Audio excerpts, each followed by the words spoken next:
жены-мироносицы. Здравствуйте, мои дорогие. Я дед Еремей.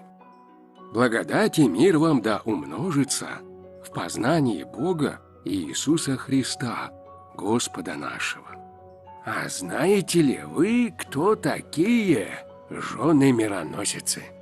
Жены-мироносицы, прославленные церковью в лике святых: Мария Магдалина, Мария Клеопова, Соломия, Иоанна, Марфа, Мария и иные.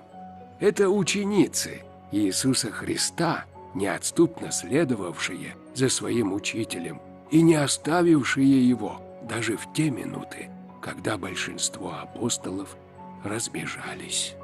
Именно они в ночь воскресения Христова спешили ко гробу Господню с миром в руках, чтобы по восточному обычаю возлить благовонные ароматы на бездыханное тело своего божественного учителя.